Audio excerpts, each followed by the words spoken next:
ओम ब्रह्मानंदं परमसुखदं केवलं ज्ञानमूर्तिं द्वन्द्वातीतं त्रिगुणरहितं तस्मैवादिलक्ष्यम् एकं नित्यं विमलमचलं सर्वधि साक्षिभूतं भावातीतं गगनसदृशं सद्गुरुं तं नमामि। ओम गुरु ब्रह्मा गुरु विष्णु गुरुदेवो महेश्वरः गुरु साक्षात् परब्रह्म तस्मै श्री गुरुवे नमः। ध्यानमूलं गुरुमूर्ति पूजामूलं गुरुपदं मंत्रमूलं गुरुर्वाक्यं मोक्षमूलं गुरुकृपा। सद्गुरु भगवान की जय, स्वामी जी महाराज की जय। शुभम। आज गीता के 8वें अध्याय का 20वां श्लोक ले रहे हैं। ये श्लोक कहता है कि परस्तस्मातु भावो अन्यो अव्यक्तो अव्यक्तः सनातनः यः सः सर्वेषु भूतेषु नश्यस्तु सु न विनश्यति। परः तस्मात् तु भावः अन्य अव्यक्त अव्यक्तात् सनातन यः सः सर्वेषु भूतेषु नश्यस्तु न विनश्यति। परा इसका मतलब है परे, तस्मात् यानी उन, तू यानी परंतु, भावा यानी भाव है, अन्य यानी दूसरा अर्थात विलक्षण, अव्यक्त जिसे व्यक्त नहीं किया जा सकता, अव्यक्तात् अव्यक्त से भी परे, सनातन जो समस्त ब्रह्मांडों के कण कण में व्याप्त है, सर्वे सर्वेषु यानी सब, भूतेषु यानी भूतों के, नश्यसु यानी नष्ट होने पर भी, न यानी नहीं, विनिश्यति यानी नष्ट होता। परंतु हे अर्जुन, उस अव्यक्त से भी अति परे अर्थात दूसरा विलक्षण जो सनातन अव्यक्त भाव है, वह परम दिव्य पुरुष सब भूतों के नष्ट होने पर भी नष्ट नहीं होता। सद्गुरु सच्चिदानंद परमात्मा अनंत अनंत कोटि ब्रह्मांडों के एकमात्र आधार और एकमात्र अधिष्ठान भगवान अर्जुन को कहते हैं कि हे अर्जुन सुन, यह जो मैंने तुझे ब्रह्मा के बारे में बताया, यह ब्रह्मा भी जो है अव्यक्त है, इसको भी व्यक्त नहीं किया जा सकता। इस ब्रह्म तत्व को, ब्रह्मा को भी व्यक्त नहीं किया जा सकता। जीव व्यक्त होते हैं, प्रकृति व्यक्त होती है, पदार्थ व्यक्त होते हैं, इंद्रियां व्यक्त होती हैं, इंद्रियों के विषय व्यक्त होते हैं, लेकिन मन तो अव्यक्त है, बुद्धि तो अव्यक्त है, चित्त तो अव्यक्त है, क्रिया मात्र बाहर दिखती है, चेहरे के भाव मात्र दिखते हैं, संचालन मात्र दिखता है, लेकिन मन बुद्धि चित्त ये तो अव्यक्त हैं। लेकिन इससे भी अव्यक्त ब्रह्मा है, क्योंकि ब्रह्मा भी अव्यक्त है, उसको कोई प्रकट नहीं कर सकता। वो भी बहुत विलक्षण अवस्था है परमात्मा की, क्योंकि उसके द्वारा प्रसारित कार्यों को जरूर कोई देख सकता है, और उसकी प्रकृति के रहस्य जो है वो भी जानना इतना कठिन है कि बड़े बड़े ऋषि मुनि नहीं जानते। लेकिन वो उस ब्रह्मा से भी एक कोई परे तत्व है, ब्रह्मा से भी परे तत्व है। ब्रह्मा उस सागर रूपी परम तत्व की एक लहर मात्र, ऐसे कई ब्रह्मा है, लेकिन वो सागर एक है। कई ब्रह्माओं का आधार अधिष्ठान एक सागर अलग है। परस्तस्मातु, पर से भी वो परे है। भावो अन्यो अव्यक्तो अव्यक्ता सनातना, वो एक ऐसा भाव है, भाव का मतलब होता है होना, अभाव का मतलब होता है नहीं होना। इसलिए नास्तिक वो नहीं है जो परमात्मा की बाहरी प्रगटीकरण मूर्तियां वगैरह मंदिर अंदिर इनको नहीं मानते, वो नास्तिक नहीं है। नास्तिक वास्तव में वो है जो आत्मा को नहीं मानते, क्योंकि आत्मा की अस्थि है, बाकी सब माया है। तो माया को मानते हो तो कैसे ना आस्तिक हो जाओगे आप। जिसकी अस्थि है उसको तो तुम मानते नहीं हो, और जिसकी अस्थि नहीं है उसको तुम मानते हो। तो ये उल्टी परिभाषा है जगत में। जगत में नास्तिक वो नहीं है जो तरह तरह के देवी देवताओं को और तरह तरह के मंदिर मस्जिद गुरुद्वारों को न मानता हो, बल्कि नास्तिक तो वो है जो इन सब को तो मानता है, लेकिन अपने अंदर मौजूद भगवान उनको तो मानता ही नहीं है। उसको तो बिल्कुल उसकी परवाह भी नहीं करता, और उसको विश्वास भी नहीं है कि अंदर भगवान हो सकते हैं क्या, क्योंकि बस वो अंदर जो परमात्मा है, अस्तित्व है, सच्चिदानंद है, जो ब्रह्मा से भी परे है, बस वही सत्य है, उसी की मौजूदगी है। इसलिए जो जिज्ञासु है, सदगुरु के पास आया है, गुरु का ज्ञान प्राप्त करने आया है, आत्म जागरण लेने आया है, हम तो केवल उसी को आस्तिक मानते हैं। हमारी परिभाषा में तो यही है। जो अंदर बैठे सनातन परमात्मा, जिसके बारे में गीता बार बार कह रही है, पहले अध्याय से लेकर अभी तक, जिसके बारे में भागवत बार बार कह रही है, जिसके बारे में रामायण बार बार कह रही है, जिसके बारे में उपनिषद बार बार कह रहे हैं, जिसके बारे में श्रुतियां स्मृतियां बार बार कह रही हैं, वो परमात्मा सच्चिदानंद, जो कि ब्रह्मा विष्णु महेश गणेश हनुमान जी सबके होने का होना उससे है, उसके कारण सबका होना है। अगर तुम उस परमात्मा को जो अंदर बैठा हुआ है उसको तुम नहीं मानते हो, तो हमारी दृष्टि में तो तुम नास्तिक हो, तुम्हारी दृष्टि में भले तुम आस्तिक होगे। एको हम द्वितीयो नास्ति, एको हम बहुश्यामा। तुम बूंदों को पूज रहे हो, सागर को ठुकरा रहे हो, तुम पत्तों को पानी दे रहे हो, जड़ को सुखा रहे हो,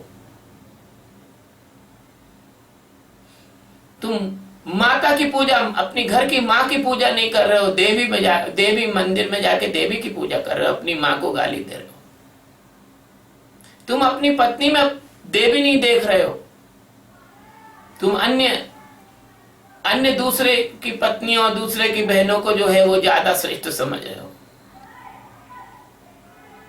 जिस दिन मनुष्य को अपने माता में देवी नजर आएगी, जिस दिन मनुष्य को अपने पिता में जो है सम्मान नजर आएगा, पिता की अवहेलना, पिता को दुख ना पहुंचाएगा, जिस दिन मनुष्य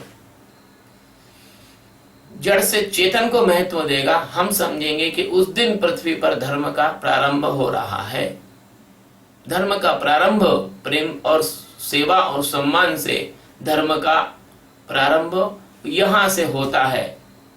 जब तुम चेतन का सम्मान करोगे, जब तुम जीवित लोगों की कद्र करोगे, तब कहीं तुम समझोगे कि आगे की तुम्हें कहीं एक जिसको कहते हैं कि बेसिक बात तुम्हारे अंदर से आई है। जो व्यक्ति सनातन परमात्मा जो सब में मौजूद है उसको नकार रहा है और माया के चीजों को स्वीकार रहा है, वो गहन अंधकार में है, वो माया में है। इसलिए धर्म जो है अंदर का विषय है, धर्म जो है वो जागने का विषय है, धर्म जो है वो प्रेम का विषय है, धर्म जो है वो जानने का विषय है। धर्म मानने का विषय नहीं है, जानने का विषय है। मैं नहीं कहता हूं आप हनुमान जी की पूजा करते हो, आप करो, आप हनुमान जी से साक्षात्कार करो। अगर हनुमान जी आ भी जाएंगे तो वो भी आपको यही कहेंगे जो हम कह रहे हैं, वो भी आपसे यही कहेंगे कि आपन तेज समारो वहां पे, तीनों लोग हाथ कांपे। अपने आत्मा बल को, अपने आत्म तेज को संभालो, अपने आत्मा को जानो। ज्ञानी नाम अग्रगण्यम। ऐसा नहीं है कि कोई महापुरुष हो गए हैं तो हम उसका निरादर कर रहे हैं, हम उनका निरादर नहीं कर रहे, हम ये कह रहे हैं वो जो चाहते थे वो अपने को करना चाहिए। प्रत्येक पिता अपने पुत्र को अपने पैरों पर खड़ा करना चाहता है, योग्य बनाना चाहता है, अपने से ज्यादा योग्य बनाना चाहता है। ऐसे हमारे गुरुजन, हमारे महापुरुष, हमारे अवतार, ये हमें परमात्मा में पहुंचने के लिए, ब्रह्म ज्ञान में पहुंचने के लिए प्रेरणा देते हैं। वो चाहते हैं कि हम ज्ञानी हो जाएं। ये लड़ने का विषय नहीं, ये बुरा मानने का विषय नहीं, ये बहस करने का विषय नहीं, ये जानने का विषय है, ये प्रेम का विषय है। इसलिए जो ब्रह्मा है उससे भी परे एक तत्व है। वो ब्रह्मा है, वो उस सागर की एक लहर है। जो विष्णु है वो उसी सागर की एक लहर है। जो महेश है वो भी उसी सागर की एक लहर है। तुमने लहरों को सागर मान लिया है। क्योंकि तुमने लहरों को सागर मान लिया, इसलिए तुम परमात्मा के ज्ञान से वंचित हो गए, क्योंकि तुम भी उसी सागर की एक लहर हो। इस चीज को तुम भूल गए। अपने को तुमने ये समझ लिया, अपने को तुमने लघु समझ लिया, अपने को तुमने तुच्छ समझ लिया, अपने को तुमने जो है ये समझ लिया कि जैसे अंग्रेजी में कहते हैं कि इंफीरिटी कॉम्प्लेक्स में फंस गए। आप मेरी बात मत मानिए, आप उपनिषद की बात मानिए जो कहते हैं सर्वखिल ब्रह्मा। आप रामायण की बात मानिए जो कहती है सिया राम मैं सब जग जानी। आप गीता की बात मानिए अहम आत्मा गुणाकेश सर्वभूत तचात्मनि। परमात्मा कहाँ नहीं है। आप प्रहलाद की बात मानिए, आप मेरी बात मत मानिए। प्रहलाद ने कहा था हिरण्याकश्यप से कि तुम में हम में खड़क हम में। जब पूछा कि परमात्मा तेरा कहाँ है, तो प्रहलाद ने कहा तुम में भी है, हम में भी है, इस तलवार में भी और इस खंबे में भी है। क्यों प्रहलाद भक्त की बात नहीं मानते हो तुम भगवान को खंबे में भी मान सकते हो, तुम भगवान को तलवार में भी मान सकते हो। मैंने कई लोगों को तलवार की पूजा करते भी देखा है। तुम भगवान को मंदिर में भी मान सकते हो, तुम भगवान को दूसरे में भी मान सकते हो, किसी संत महात्मा में भी मान सकते हो, लेकिन तुम भगवान को अपने अंदर नहीं मानते हो, अपने अंदर नहीं जानते हो। पहली बात तो तुम ये सोचते ही नहीं, मानते ही नहीं कि तुम्हारे अंदर भगवान भी होगा। तुम कब तक बाहर दौड़ते रहोगे? कब तक तुम दूसरों के चक्कर में दूसरों की तरफ दौड़ते रहोगे? तुम अपने अंदर कब उतरोगे? तुम अपने गौरव को कब पहचानोगे? ये श्लोक ये कह रहा है, ये श्लोक ये कह रहा है कि तुम अपने गौरव को कब पहचानो। तुम परमात्मा थे, परमात्मा हो, परमात्मा रहोगे। प्रत्येक जीव ब्रह्म है। अज्ञान के कारण उसको जीव दशा का बोध होता है, नहीं तो प्रत्येक जीव ब्रह्म है। हम जो भजन गाते हैं सच्चिदानंद तू नित्य निर्द्वंद तू जीव माना बन गया देह में ही दीवाना। तुम देह में दीवाने हो गए हो, तुम सच्चिदानंद हो। आप हिराना आप में भूला, आप में आप, जिसको तू हेरत फिरे तो सो तू आपको आप। अब कबीर का मुंह बंद कर सकते हो तो कर लो। तुम यार क्या क्या करोगे? तुम महापुरुषों की बात नहीं मानते हो, तुम गीता की बात नहीं मानते हो, तुम रामायण की बात नहीं मानते हो, तुम उपनिषद की बात नहीं मानते हो, तुम्हारा मनमाना चलाते रहते हो। तुमने जो सोच लिया बस वही करते रहते हो। तुम भगवान सब में है, इसलिए हमको करना चाहिए सबसे पहला काम कि दूसरे में ढूंढने की जगह हम अपने में पहले भगवान को ढूंढें और फिर दूसरे में मौजूद भगवान का हम सम्मान करें। पहले हम चेतन में सम्मान करें, पहले हम मनुष्य में सम्मान करें, फिर प्राणियों में सम्मान करें, है ना।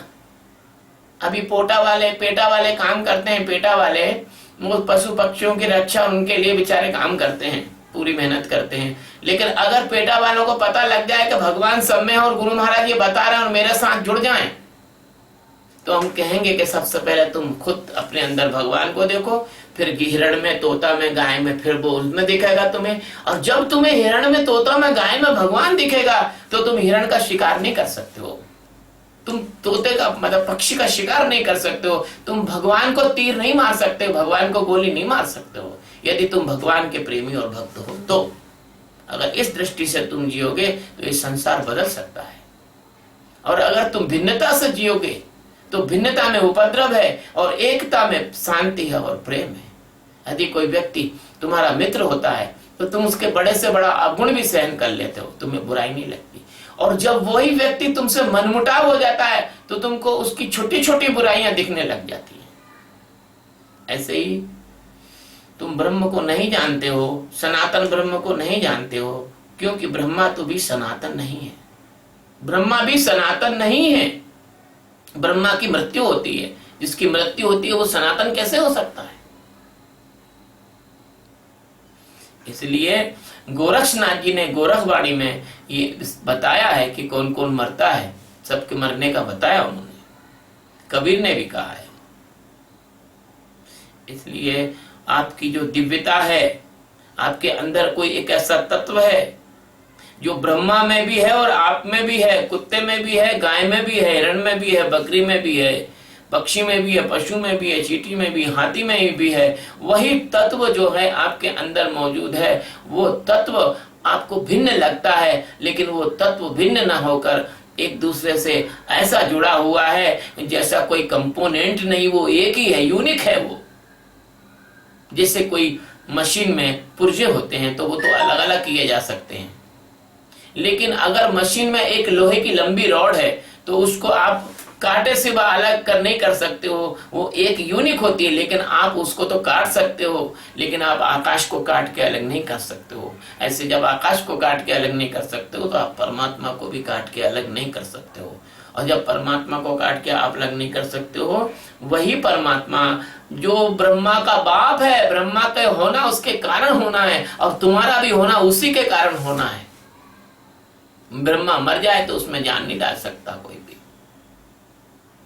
क्योंकि ये तो शास्त्रों में भी लिखा है कि ब्रह्मा की आयु होती है, और जिसकी आयु होती है वो आयु पूरी होने के बाद मरता है। मैं अपनी तरफ से कुछ भी नहीं बोल रहा हूं। इसलिए ब्रह्मा भी वो जीव है, महाजीव समझो, जो भी कुछ हो जीवों का उत्पन्न करता, क्रिएटर समझो, क्रिएटर। बस विदेशी लोग क्रिएटर से आगे नहीं जानते हैं, विदेशी लोग क्रिएटर से आगे नहीं जानते हैं, क्योंकि गीता पढ़ी नहीं उन्होंने, गीता सुनी नहीं, गीता समझी नहीं। अरे क्रिएटर का भी जो क्रिएटर है, जिसके होने से ब्रह्मा है, वो है सच्चिदानंद परमात्मा। मेरी बात का बुरा मत मानना, मैं कोई धर्म विरोधी नहीं, किसी भी धर्म का मैं विरोधी नहीं, किसी भी धर्म का निंदक नहीं। मैं सब धर्मों से प्रेम करने वाला इसलिए हूं क्योंकि सब धर्मों के अनुयायियों में वही एक परमात्मा विराजा है, सच्चिदानंद। अब ये ठीक है कि अलग अलग अपनी अपनी भ्रांति में तुम लड़े जा रहे हो। तुम्हारी तो ऐसी स्थिति है, एक गुरु के 2 शिष्य थे और गुरु शाम रात में आराम कर रहे थे और दोनों शिष्य पैर दबा रहे थे। तो एक शिष्य के हाथ फिसल के दूसरे पैर में टच हो गया। तो उसने कहा, क्यों रे, तूने मेरे पैर को कैसे छुआ? तो उसने कहा कि भाई गलती से हाथ फिसल गया। कैसे फिसल गया तेरा हाथ? मैं तेरे पैर में आप एक चपत मारूंगा। तो उन्होंने गुरु के पैर में चपत मारी। तो गुरु ने समझा कि दबा रहे हैं, थोड़ा जैसे मालिश करने वाला भी करता है, ऐसा कुछ कर रहा है। तो उसने कहा, अच्छा तूने मेरे पैर में चपत मारी? गुरु सो रहे थे आराम से गहरी नींद में। तो तूने मेरे पैर में चपत मारी, मैं तेरे पैर में घूसा मारूंगा। तो उसने गुरु के दूसरे पैर में घूसा मार दिया। तो गुरु ने सोचा, थोड़े मजबूत गुरु से, ठीक है यार, घूसे से जरा मसल्स को ढीला कर रहे हो। तो बोले, तूने मेरे पैर में घूसा मारा, अब मैं तेरे पैर में डंडा मारूंगा। तो वो डंडा उठा के लाया, मारा, वो गुरु की नींद खुल गई। तो वो लड़ रहे थे, बोले तूने मेरे वाले पैर में डंडा मारा, अब मैं तेरे पैर को तलवार से काटूंगा। तो गुरु खड़े हो गए, देव दो रैपट दोनों में जमा दिए। अगर परमात्मा आ गया तो तुमको मारेगा, क्योंकि परमात्मा का सारा संसार है, परमात्मा का ये पूरे ब्रह्मांड और आकाश गंगा, ये परमात्मा का विस्तार है। तुम उसमें भेद करके आपस में लड़े जा रहे हो। तुम भी वही गुरु के दोनों चेले जैसे हो। एक धर्म वाले दूसरे धर्म से लड़ रहा है, दूसरा धर्म वाला उससे लड़ रहा है। बोले तूने ऐसा कर हम ऐसा करेंगे, तूने ऐसा कर हम ऐसा करेंगे, है ना। तो ये जो तुम्हारा जो दृष्टिकोण है वो इसलिए है कि तुम भिन्नता को तो जानते हो लेकिन परमात्मा की एकता को नहीं जानते। तुम देवी देवता को तो जानते हो लेकिन देवी देवता जिसके कारण हैं उनको तुम नहीं जानते हो। तुम इंद्रियों को तो जानते हो लेकिन इंद्रियों के पीछे जो मन खड़ा है उस मन को नहीं जानते हो। तुमने मन को भी जान लिया अगर किसी संत के पास आके ध्यान करके, तो मन जिस बुद्धि के कारण चल रहा है उस बुद्धि को नहीं जानते। मन और बुद्धि जिस चित्त से चल रही है उसको नहीं जानते, और इन सब का अहंकार तुम्हें अंधा और बहरा बनाए हुए है। इसलिए तुम महापुरुषों की बात को सुनते नहीं हो, उनकी बातों का गलत अर्थ लगाते हो, उनसे लड़ने भिड़ने पहुंच जाते हो, और तुम उनका खून भी कर देते हो। ऐसे हो क्योंकि तुम अंधे हो गए हो, विक्षिप्त हो गए हो। परमात्मा का जो सत्य ज्ञान है उसको ना पाने से तुम्हारे को नशा चढ़ गया है, उन्माद चढ़ गया है, उन्मादित हो। इसलिए भगवान इस श्लोक में कहते हैं कि परस्तस्मातु भावो, हे अर्जुन, यह जो ब्रह्म तत्व है इससे परे है ना, अन्य अव्यक्त है, जो अव्यक्त का भी अव्यक्त है, जिसको कि अव्यक्त को तो किसी तरह से जाना जा सकता है, लेकिन उसको जानना अत्यंत मुश्किल है। आप बैकुंठ में भगवान विष्णु से मिलने जा सकते हो, आप कैलाश में भगवान शंकर से मिलने जा सकते हो, और तुम्हारा कभी अच्छी साधना हो जाए तो ठीक है, इनका अस्तित्व होना हो, ये तो अभी इस विषय में बात नहीं करूंगा, लेकिन इतना अवश्य कहूंगा कि उतनी पवित्रता से परमात्मा तुम पे रीझ जाता है। लेकिन तुम सच्चिदानंद परमात्मा से मिल नहीं सकते हो। जब भगवान राम का अवतार होना था तो पृथ्वी, सब जितने भी देवी देवता, इंद्र आदि रावण से आतंकित होकर प्रार्थना करने गए थे, जय जय सुरनायक जन सुखदायक प्रणत पालक भगवंता। तब भगवान ने आकाशवाणी हुई थी, वही नव गिरा गंभीरा, कि मैं राम के अवतार में आऊंगा। वो सच्चिदानंद आता है राम बनकर, वो कृष्ण बनकर आता है, वो महावीर बनकर आता है, वो जनक बन के आता है, वो गौतम बनकर आता है, वो अष्टावक्र बन के आता है, वो कबीर बन के आता है, वो गोरख बन के आता है, वो दादू नानू नाना पलटू न जाने किस किस सतगुरु के रूप में आता है। बाबा, नाम गिनाना मुश्किल है उसके। इसलिए ये बात, ये श्लोक बहुत गहरा है कि वह अव्यक्ता अव्यक्त से व्यक्त है, लेकिन सनातन है। सनातन के बहुत अर्थ है, बड़ा गहरा शब्द है। पहली बात तो सनातन का मतलब है जो सारे तनों में सना हुआ है, सारे शरीरों में वही है। अगर वो नहीं तो फिर मिट्टी है शरीर, यदि वो नहीं तो शिव नहीं, शव है शरीर। इसलिए हम शिवोहम बोलते हैं कि उसकी मौजूदगी के कारण ही अंदर शिवत्व है, जीवन है। शिवोहम मतलब हम जीवित हैं, हमारे अंदर परमात्मा है। और सनातन का एक अर्थ ये भी है कि जिसका कोई जन्म नहीं, जो अनादि अनंत है, जिसका कोई आदि नहीं, जिसके आदि अनंत है, उसको कोई जानता नहीं, कहाँ उसका ओरिजिन है। मतलब सुरमुनि गंधर्व कोई उसको नहीं जान सकते, जा कहो कोई नहीं जाना, कोई नहीं जान सकता।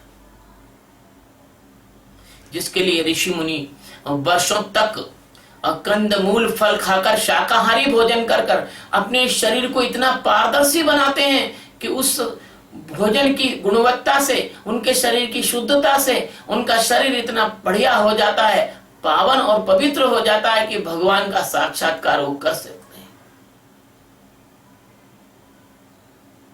हमने तो ये देखा इस दुनिया में लोग मांस खा रहे हैं, तरह तरह का शराब पी रहे हैं, सिगरेट पी रहे हैं, और वो अपने आप को कहते हैं कि हम तो संत हैं,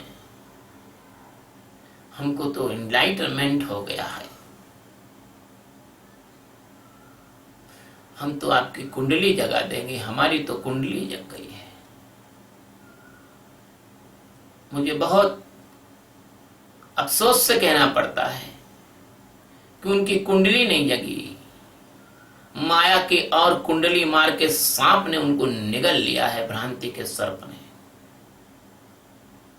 जो दूसरों का मांस खा सकता है उसमें कहां करुणा है कि वो भगवान जो करुणा वर्णालय है उनका प्राकट्य अपने अंदर कर सके। जो शराब पी सकता है, जो कितनी गंदगी से बनती है, वो आदमी कैसे पवित्रता के उस शिखर पर पहुंच सकता है जहां परमात्मा प्रकट होता है। जिसको ये नहीं मालूम कि सिगरेट पीने से उसके फेफड़े खराब हो रहे हैं और जो दूसरे लोग उस धुएं से कितने परेशान हो रहे हैं, जो स्वयं को पीड़ा दे रहा है, दूसरों को पीड़ा दे रहा है, वो परमात्मा तक कैसे पहुंच सकता है और कैसे पहुंचा होगा वो? आप मान सकते हो, हम नहीं मान सकते, हम नहीं मान सकते। आप कहते होगे कि भगवान शंकर तो चिलम पीते हैं, ये आपका बनाया हुआ मिथक है, ये आपका बनाया हुआ मिथक है, किसी शास्त्र में ऐसा तो नहीं लिखा है, और लिखा है तो हो सकता है कि मुगल काल के समय गले पर तलवार रख के लिखाया हो, क्योंकि मुगल काल में हमारे शास्त्रों में बहुत मिलावट की गई है। बिकाऊ लोगों ने शास्त्रों को गलत ढंग से लिखा है, जो बिक गए भय से या पैसे से।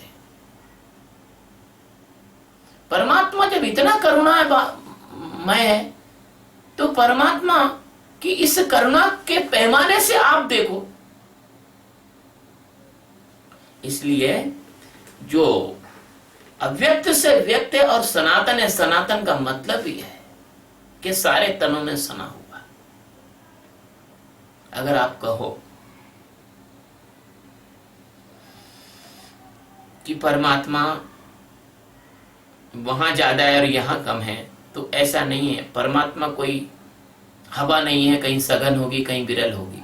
आकाश में ऐसा होता नहीं, आकाश कभी सघन नहीं होता, कहीं विरल नहीं होता। अवकाश कभी कहीं सघन विरल नहीं होता। इसलिए परमात्मा सनातन है, और सनातन शब्द का बहुत गहरा अर्थ यह है कि परमात्मा सब जगह मौजूद है, ओमनी प्रेजेंस है, कण कण में भरा है। उसके लिए भरा कहें और वो भी अशुद्ध हो जाएगा। तुम्हारी भाषा बोनी है, इसलिए सदगुरुओं को, ज्ञानियों को, अवतारों को जिन शब्दों से तुम परिचित हो वही तो शब्द उपयोग करने पड़ेंगे। कहां से शब्द लाए वो? तुम्हारी भाषा में बोलना पड़ेगा, क्योंकि परमात्मा चूंकि भाषा का विषय नहीं, वाणी से परे है, लेकिन उसको वाणी में लाना है तो बेस्ट जो सब सर्वोत्तम शब्द हैं वो प्रयोग में लाना पड़ते हैं। इसके आगे वो शब्द भी बौने हो जाते हैं। इसलिए तुम मूर्खता ये हो जाती है कि तुम शब्दों में उलझ जाते हो, तुम शब्द से निशब्द में छलांग नहीं लगा पाते। और सदगुरु की ये भावना है, उनकी ये चाहत है, उनका ये उद्देश्य है, उनकी ये शिक्षा है, उनकी ये देशना है कि तुम शब्द से निशब्द में छलांग लगा सको। ये उनकी ये इच्छा है। यह स सर्वेषु भूतेषु, वो कहते हैं कि वो जो सनातन भाव है वो सभी भूतों के नष्ट होने पर भी नष्ट नहीं होता। ब्रह्मा मर जाए, चाहे कोई मनुष्य मर जाए, चाहे पूरी सृष्टि में महाप्रलय हो जाए, चाहे पदार्थ पूरा ऊर्जा में बदल जाए, चाहे ऊर्जा विलीन हो जाए, ऊर्जा भी ना बचे, तब भी वो बचेगा, तब भी वो बचेगा। बस उसको आपकी जो भाषा है, हालांकि ये भी शब्द अशुद्ध है, लेकिन आपकी भाषा में उसको परम पुरुष कहते हैं, परम दिव्य पुरुष कहते हैं। परम पुरुष श्री सतगुरु परम धाम सुख धाम, जेने आप्यो भान निज तेने सदा प्रणाम। परमात्मा को परम पुरुष कहा गया है। अब कोई कहेगा उसको परमात्मा को परम स्त्री क्यों नहीं कहते?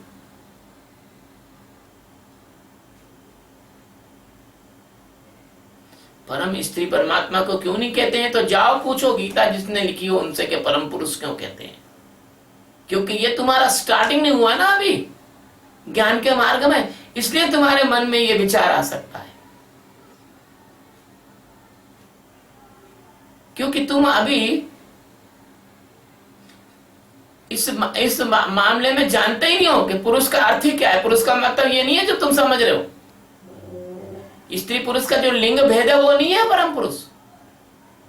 परम पुरुष आत्मा को कहा गया है जिसका कोई लिंग नहीं है। परम पुरुष स्त्री भी हो सकती है और परम पुरुष पुरुष भी हो सकता है।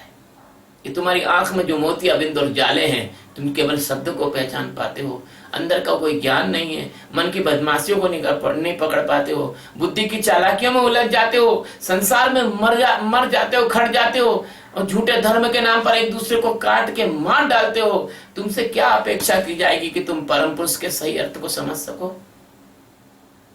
इसलिए ये ब्रह्म विद्या कान में कहने की विद्या थी, लेकिन मैं अपने गुरु महाराज और गुरुओं के आदेश से अलग हटके और ये ब्रह्म विद्या को खुले आम कह रहा हूं, ताकि तुम लोग इस ब्रह्म विद्या को जान के, और जो ढोंग विद्या है उस ढोंग विद्या का जो असत्य है उसमें, उसके कारण तुम छले जा रहे हो, उसको पहचान सको। क्योंकि तुम्हारे पास जब असली हीरा नहीं होगा, तुम्हारे पास किसी चीज का ओरिजिनल सैंपल नहीं होगा, तो तुम डुप्लीकेट चीज को ही ओरिजिनल मान लोगे ना। इसलिए ब्रह्म विद्या का प्रतिपादन इस गीता के माध्यम से इन अर्थों में कर रहे हैं। तो परमात्मा के बारे में तुम सोच नहीं सकते, क्योंकि मन के परे है वो, वाणी बुद्धि सबसे परे है वो, ब्रह्मा से परे है वो। और ब्रह्मा की क्या स्थिति है, ये भगवान ने इन श्लोकों में बता दिया कि ब्रह्मा का एक दिन और एक रात होती है। इसका मतलब ये कि ब्रह्मा की जिंदगी भी पूरी होती है, और ब्रह्मा की जिंदगी पूरी होने के बाद ब्रह्मा को मरना होता है, और जो मस्त है जन्म देता है वो परमात्मा नहीं होता। इसलिए आप ब्रह्मा से भी अपने इस अवसर का लाभ ले सकते हो, आप ब्रह्मा से भी आगे निकल सकते हो। मैं आपके किसी भी धर्म संप्रदाय की निंदा नहीं कर रहा हूं, मैं आपसे ये कह रहा हूं कि आप नर से नारायण हो सकते हो, आप ब्रह्म हो सकते हो जीव से, आप सनातन परमात्मा उस दिव्य पुरुष का स्वरूप में बदल सकते हो कि जिसके बारे में आप इसके आगे कुछ है ही नहीं है, किंतु पहुंचना उस मंजिल पर जिसके आगे राह नहीं। आप उस मंजिल पे पहुंच चल सकते हो जिसके आगे कोई राह नहीं है। प्यारे भाइयों, मेरे मित्रों, मेरा सादर निवेदन है, आप कभी मेरी बात का बुरा मत मानना, क्योंकि मैं आपसे बहुत प्रेम करता हूं। मैं आपको सत्य का साक्षात्कार कराना चाहता हूं, मैं आपसे सही बात कहना चाहता हूं। मैं आपकी किसी भी प्रकार की कोई भी धार्मिक भावना है आपकी, उस पे मैं चोट नहीं पहुंचा रहा हूं, मैं आपको परम धार्मिक बनाना चाहता हूं। एक लड़का 8वीं क्लास पास करके फिर 9वीं क्लास में भर्ती होता है, ऐसे ही आप लोग अपने इन धर्मों की क्लास पास करके अब इस परम धर्म में प्रवेश करो। किस परम धर्म में? जो आपके अंदर आपका आत्मा है उसको जानो, अपने आत्म स्वरूप का साक्षात्कार करो। यह धर्म की पराकाष्ठा है, यह मनुष्य जन्म का अंतिम उद्देश्य है, ये आपके मनुष्य जन्म का सही उपयोग है। यदि आप अपने मनुष्य जन्म में अपने मौजूद अंदर परमात्मा को ना जान सके तो आपने जन्म खत्म, बेकार कर दिया, बर्बाद कर दिया। जिसने हीरा सा जीवन ये पाकर खोजा आत्मा न खुद को भुलाकर, जिसने हीरा सा जीवन ये पाकर खोजा आत्मा न खुद को भुलाकर, जिसमें इतनी समझ भी ना आई, जिसमें इतनी समझ भी ना आई, मुंह दिखाने के काबिल नहीं है, नाम सतगुरु का दिल से न भूलो, ये भुलाने के काबिल नहीं है, बड़ी मुश्किल से नर तन मिला है, बड़ी मुश्किल से नर तन मिला है, यूं गवाने के काबिल नहीं है, नाम सतगुरु का दिल से न भूलो। सतगुरु भगवान की जय। ये वीडियो YouTube पर अपलोड किए जाते हैं। मेरा आपसे निवेदन है कि इन वीडियो को अधिक से अधिक संख्या में सब्सक्राइब करें, और यदि आपको मेरी बात पसंद आती है तो आप अधिक से अधिक लोगों को मेरी बात सुनवाएं, ताकि हो सकता है कोई परमात्मा का अत्यंत प्यासा प्यारा व्यक्ति जो भटक रहा हो, उसको परमात्मा का मार्ग मिल जाए, और हो सकता है कोई मेरे पास भी आ जाए तो मैं उसे इस सच्चिदानंद साक्षी ध्यान के माध्यम से आत्म साक्षात्कार करा सकूं। मेरी मदद कीजिए जिज्ञासु तक पहुंचने के लिए और जिज्ञासुओं को मुझ तक पहुंचने के लिए। शुभ।